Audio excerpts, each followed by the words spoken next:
My brother shook my hand in the conference room while his attorney smiled beside him. It was the kind of handshake that meant something was over. I signed the last page, set the pen down on the table, and my brother exhaled like he'd been holding his breath for months. He had. We all had. My mother touched my father's arm from across the room, and they looked at each other with the quiet satisfaction of people who believed they had finally fixed something. They hadn't. But I already knew that. They were about to learn it for themselves. The letter from my brother's attorney arrived on a Friday afternoon. I remember because I had just locked up the bakery and was walking to my car with flour still on my sleeve from a batch of sourdough that hadn't proofed right. I read it leaning against my car door in the parking lot while the streetlights were just beginning to flicker on. The sky was that particular shade of orange that only happens in late September, warm and a little sad at the same time. The language was formal, careful, designed to sound reasonable. Marcus believed he had a rightful claim to Calloway's bakery. As the eldest child and only son, as someone who had sacrificed career opportunities to return home and support the family, he felt the business should be jointly controlled or transferred entirely into his name. His attorney outlined a path forward. My parents had already signed a letter of support attached to the filing. I stood there until the sky went dark. Calloway's wasn't just a bakery. It was my grandmother's name on a green-painted door on the corner of Maple and Fifth. She had opened it in 1978 with a borrowed bread oven and a recipe for apple walnut cake that people still drove 40 minutes for on Sundays. I grew up behind that counter. I learned to make change before I learned long division. When my grandmother passed 6 years ago, she left the business to me. Not because I was her favorite, she would have never said something like that, but because I had worked there every summer since I was 13, because I had gone to culinary school when everyone told me it was impractical, and because she had watched me love that place in a way she recognized. My brother had been in Chicago by then, working in commercial real estate. He came home for the funeral, stayed 4 days, and flew back. The first 2 years after I inherited it, the bakery almost broke me. The equipment was older than I realized. The regular customer base had been kept alive almost entirely by my grandmother's personal relationships, and without her walking through that door every morning, people drifted. I took out a small business loan to replace the commercial oven. I rebuilt the display case. I redesigned the logo and started a social media account that took 8 months to gain any traction. I hired 2 part-time employees and made myself the opening shift every single day, 5 in the morning, no exceptions. I didn't ask my parents for money. My father offered once and I told him I had it handled. I did have it handled. Barely. And then gradually less barely. And then one Tuesday we sold out of everything by noon. And I stood in the empty display case and cried in a way that had nothing to do with sadness. My brother moved back to town 2 years ago. His real estate firm had downsized. He was 36, recently separated, and coming home felt like the natural next step. My parents were relieved to have him closer. I was glad to see him. We had never been close exactly, but we were family, and I thought distance had softened some of the old friction. It hadn't. Within 6 months of moving back, Marcus started dropping by the bakery more often. At first it felt like interest, like genuine curiosity from someone learning what I'd built. He'd lean against the counter and ask about margins, about the wholesale accounts I'd started with 2 local restaurants, about whether I'd ever considered catering. I answered his questions openly. I thought we were bonding. I was wrong about that too. He started talking to my parents. I didn't know the full shape of those conversations until later, but I could feel the shift. My mother started asking me things she'd never asked before. Whether I had a partner who could help manage things, whether it was stressful running everything alone, whether I'd ever thought about bringing in someone with business experience. She said it gently, the way she said most things, but the direction was clear. My father was more direct. He sat me down at their kitchen table one Sunday after dinner and told me Marcus had some ideas that might help the business grow. He used the word opportunity. He said family should work together. He looked at me with the expression of a man who had already made up his mind, but was extending the courtesy of a conversation. I told him I was open to Marcus being involved in some capacity. I wasn't prepared for what some capacity actually meant. The proposal came through an attorney. That part still stings when I think about it. Not a phone call. Not a dinner. A formal document delivered to my business address, copied to my parents, outlining a transfer of ownership based on a reinterpretation of my grandmother's will. Marcus's attorney argued that the original bequest had been made without full consideration of family equity, that my grandmother's cognitive decline in her final year called her intentions into question, and that a fair resolution would involve Marcus assuming primary control with a small ongoing revenue share for me. My grandmother had been sharp until the last 3 months of her life. Anyone who knew her would have said that. Her doctor said it in the deposition later. I sat with my attorney in her office the following week. She was thorough, direct, and didn't soften things unnecessarily. The claim was weak, she said. I had documentation, the original will, witnesses, 6 years of business records in my name alone, tax filings, loan agreements, everything. She was confident. But then she paused and said what lawyers always say in these situations. She told me family cases are never just legal. She was right. The mediation sessions were worse than I expected. Sitting across a table from my brother and his attorney while my parents sat in chairs along the wall felt like being a stranger in my own life. Marcus spoke about the bakery as though he understood it, as though proximity to something gave you claim to it. He mentioned my grandmother's name several times. Each time, I felt something tighten in my chest. My parents didn't say much. They let Marcus's attorney speak for them. But their presence said enough. During the second session, Marcus described me as someone who had isolated the business from the family. He said I had been secretive about finances, about decisions, about the direction I was taking things. He said it calmly, without raising his voice, and I recognized something in that composure. He had practiced this. He had rehearsed becoming the reasonable one. My attorney put a hand briefly on my arm under the table. Later, in the parking lot, she said we could win this. She laid it out clearly. We had the documentation. We had the timeline. We had 6 years of evidence that I had built this business through my own labor and my own financial risk. She wanted to go in aggressively, subpoena financial records, depose my parents, make the full picture visible in a public proceeding. I asked her not to. She looked at me the way my grandmother used to look at me when I was being stubborn about something she didn't yet understand. With patience, but also with real concern. Why? She said. Because they are accusing you of things that aren't true. I know that, I said. But I'm not going to burn my parents down to prove it. That was the moment she realized this case was not going to go the way she had planned. I want to be honest about what those weeks felt like. There is a particular loneliness in being misrepresented by your own family. Not because it's surprising exactly, but because it requires you to hold 2 things at once: your own clear knowledge of the truth, and the weight of knowing that truth doesn't automatically protect you from the story someone else is telling. I had been in that bakery before sunrise hundreds of times. I had balanced books, renegotiated supplier contracts, trained employees, handled a burst pipe in January with my own hands because I couldn't afford a plumber on short notice. None of that made it into Marcus's version of events. Friends told me to fight harder. One of them suggested I counterfile, make him produce evidence of any contribution he'd ever made to the business, which was none. Another told me not to give an inch. I listened to all of it. I understood the logic. I just couldn't make myself care about winning in the way they wanted me to. What I cared about was something harder to name. I cared about being able to look at myself clearly when this was over. I cared about the bakery being what it had always been, which was honest work done with care.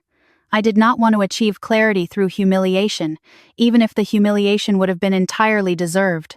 During one late evening when I couldn't sleep, I sat at my kitchen table and went through every document associated with the business from the past 6 years, not to prepare arguments, just to see it whole. The loan I'd taken out, now mostly paid down but not entirely. The commercial lease, which had a clause about leasehold improvements that most tenants never read carefully. The supplier agreements, which locked in pricing but also locked in volume commitments and had penalties for early termination.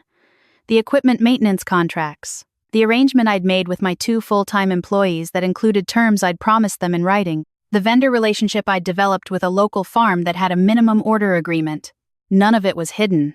All of it was in the business records that Marcus's attorney had been given access to during discovery. None of it had been mentioned in their filings. I realized then that they hadn't read the documents. Not carefully. They had looked at revenue, at the name on the door, at what the bakery looked like from outside, and they had decided they wanted it. They had not looked at what keeping it required. My attorney noticed the shift in how I was approaching things. She asked me what I was thinking. I told her I had stopped thinking about what I needed to prove and started thinking about what would happen to the business once I was no longer in it. She was quiet for a moment. Then she asked, very directly, if I was considering giving them what they wanted. I told her I was. The argument that followed lasted most of an afternoon. She was not angry, but she was insistent in the way people are when they believe they are preventing a serious mistake. She walked me through the risks. She told me what I stood to lose. She reminded me that this would be permanent, that once I signed the business over, there was no legal mechanism for me to reclaim what I had built. She was right about all of it. I told her I understood. She leaned back in her chair and studied me for a long time. Then she said something that stayed with me. She said she had never represented someone who walked into a winning position and chose not to use it. She didn't mean it as a criticism. She meant it as something she genuinely couldn't categorize. "I'm not walking away," I told her. "I'm letting them carry it." She didn't answer, but I saw something shift in her expression, just slightly. The agreement was finalized on a Wednesday. The conference room was neutral, deliberately so, one of those corporate suites that exist specifically to strip context from difficult conversations. Beige walls, water glasses nobody touched, a clock ticking on the wall that everyone noticed and no one mentioned. Marcus's attorney presented the transfer paperwork. My attorney reviewed every page. I sat quietly and thought about my grandmother's handwriting on the recipe cards she'd left me, the way she pressed the pen hard into the paper as though the words needed to be permanent. When the pages were placed in front of me, I signed them without hesitation. I had made this decision weeks earlier. There was nothing left to second guess. Marcus shook my hand. He said thank you.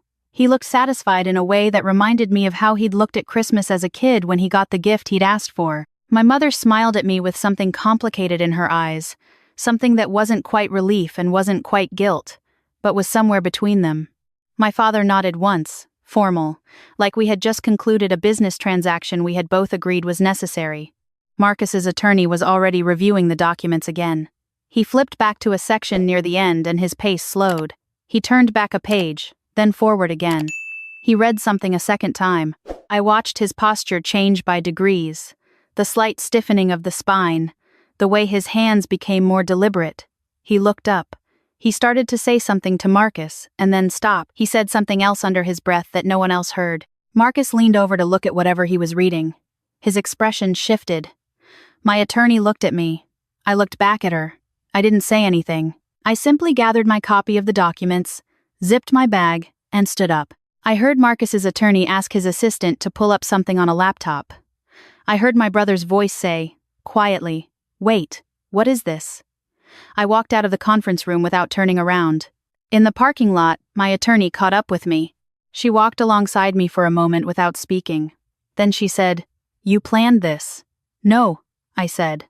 "I just stopped protecting them from it." She thought about that. The late October air was cold and clear, the kind that makes everything feel very specific. She pulled her coat tighter and glanced back at the building. "What happens now?" she asked. "That's up to them," I said. The drive home took me past the bakery. The lights were off, the green door was dark, and the sign my grandmother had painted herself decades ago was still hanging slightly crooked because she had always refused to let anyone straighten it. She said it gave the place character. I had argued with her about that when I was 19. I stopped arguing about it a long time ago. I sat in my car across the street for a few minutes and looked at it. Then I drove home. Marcus called that evening. I almost didn't answer. Not because I was angry, but because I knew it would change things regardless of what he said, and I wasn't ready for things to change yet. I answered anyway. His voice was different. Tighter. Stripped of the confidence it had carried for months. He said he needed to talk about the paperwork. I said the transfer was complete. He said he knew that. He said his attorney had found some things that weren't in what they had reviewed initially. He used the word obligations. He said there were contracts he hadn't been aware of. A loan balance, terms tied to the lease, agreements with suppliers. I said yes. He said nobody told him about those things. I said they were in the business records. The same records his attorney had access to for the past 4 months. There was a long silence. He said it was more complicated than he expected. I said owning a business usually is. Another silence. I heard him exhale. He said he just wanted to understand the full picture. He said he thought I could walk him through some of it. I told him I would answer questions. I told him I wouldn't manage it for him. I told him I wasn't coming back. He was quiet for a moment, then he asked why I hadn't told him during mediation. Why I hadn't laid out all of these obligations, all of these details, during the proceedings when it might have changed how everything was approached. I thought about how to answer that honestly. Then I said, "Because you weren't asking. You were telling. You had already decided what you wanted before you understood what you were asking for." He didn't respond right away. I said, "I didn't hide anything, Marcus. I just stopped explaining myself to people who had already decided who I was." That landed differently than I expected. I heard it in the quality of the silence that followed. He said he had a meeting with the loan officer on Friday, and he didn't entirely understand the repayment structure. I told him the loan officer's name was Patricia and that she was thorough and patient and he should bring the original loan documents. He said okay. I said good night. A week later, my mother called. She was quieter than usual, which for her meant something serious. She said she and my father had sat down with Marcus and his attorney and gone through everything in detail. She said there was more than they had realized. I said I knew. She said she didn't mean that as an accusation. She said she meant it as an admission. She was quiet for a moment. She said she thought I had made it look easier than it was. She said she had assumed the business just ran, that the hard part had been the beginning, and everything after that had been manageable, normal, predictable. I told her the hard part was every single week. I told her that was true for most small businesses. I told her I hadn't said that during mediation because it felt like arguing, and I was tired of arguing with people who had decided I was the problem. She didn't say anything for a moment. Then she said, "I think we owe you an apology." I sat with that for a few seconds. I told her I wasn't looking for an apology. I told her I just wanted them to understand what it actually meant to carry something. She said she was beginning to. My father took longer. He always did. He had spent his whole life believing that the people who needed the most help were the ones who asked for it, and that silence meant capability. He had raised us that way, and I had absorbed it without realizing it, and it had cost me in ways I was still cataloging. He called on a Sunday night, which was unusual for him. He said Marcus was overwhelmed. He said the first month had been harder than expected. He didn't say he was sorry. He asked instead if I would be willing to answer questions when they came up. Not to take anything back, just to be a resource. I told him I would answer questions. I told him that was the most I could offer. He said he understood. Then he said something that I didn't expect. He said he had spoken to a few of my regular customers when they'd come in asking for me. He said a few of them had been surprised to see Marcus behind the counter. He said one older woman had come in specifically to ask whether I was okay. "Her name is Donna," I said. "She comes in every Tuesday. She likes the cinnamon raisin." My father was quiet. Then he said, "I didn't know how many people you knew by name." I told him there were a lot of them. He didn't say anything for a moment. Then he said, "You made that place into something real." That was the closest he came to saying it. I knew it, and I accepted it, and I didn't push him for anything more. Marcus struggled for several months. He called more than I expected, not with blame but with practical questions, the kind I had been asking myself in the dark for years. How do you handle a supplier who delivers short? What do you do when an employee calls out on a Saturday? How do you read the quarterly tax estimate without panicking? I answered what I could. I referred him to people who could help with what I couldn't. I did not come back. My attorney called once to check in. She asked how I was doing. I told her I was fine. She said she had thought about our case more than she usually thought about settled cases. She said she wasn't sure if what I had done was wise strategically, but that she thought she understood it better now. She said it took a kind of patience she didn't often see. I told her it wasn't patience exactly. I told her it was just clarity about what I actually wanted. I had wanted the truth to be visible without me having to carry it into the room and hold it up for everyone to see.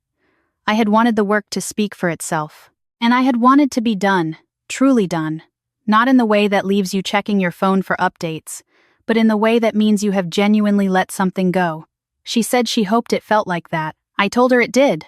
There is something I think about now that I couldn't have articulated when I was in the middle of it all. When you take care of something for a long time, and I mean really take care of it, you begin to believe that your presence is what makes it whole. That without you, it will collapse. That you are the only one who understands its specific weight. Letting go of that belief is harder than letting go of the thing itself. I had to learn that the bakery didn't need me. It needed someone. That someone had been me for 6 years, and now it was Marcus, and he was struggling, and that was genuinely his process to go through and not mine to prevent. What I kept was something harder to name and easier to carry.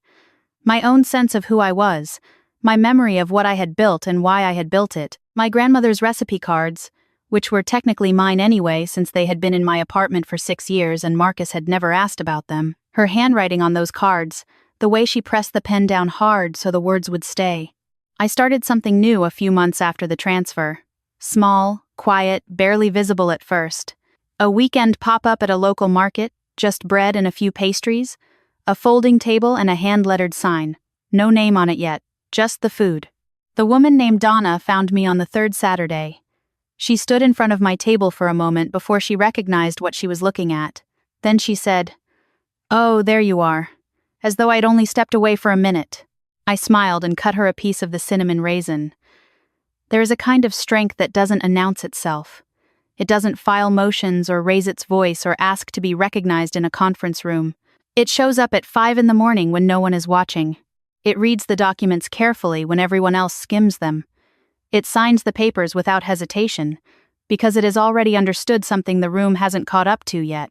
I am not telling you this story because I want you to do what I did. Everyone's situation is different, and I don't believe there is one right way to respond when the people who were supposed to protect you decide instead to take from you. Some situations require you to fight. Some require you to stand in a courtroom and be loud and insist and not back down. I don't think my way was the only way. But I do think this. The things you carry in silence have a weight that other people underestimate until they are holding them alone. And sometimes the most honest thing you can do is to stop carrying something that was never truly appreciated and let the full gravity of it settle where it belongs. If you are carrying more than your share in silence, financially, emotionally, practically, quietly, please hear this. Your worth is not measured in what you absorb without complaining. The people who never ask for acknowledgement are often the ones holding everything together. And when they stop, the weight becomes visible in a way that no explanation could have made clear. That isn't a strategy. It isn't revenge. It's just what happens when reality is finally allowed to land. My grandmother had a saying she used whenever I was frustrated by something that felt unfair, but was ultimately outside my control. She would look at me over her reading glasses and say, "The truth is patient. It doesn't need your help, it just needs you to stop standing in front of it." I finally understood what she meant. If this story resonated with something in your own life, I want you to sit with that for a moment. Think about what you've been carrying that no one else has fully seen. Think about whether you've been protecting someone from the natural weight of their own choices. And think about what it might feel like to put it down, not because they deserve the burden, but because you deserve to be free. If you found something true in this story, share it with someone who might need to hear it. And if you'd like to stay a while and hear more, you're welcome here. Thank you for listening.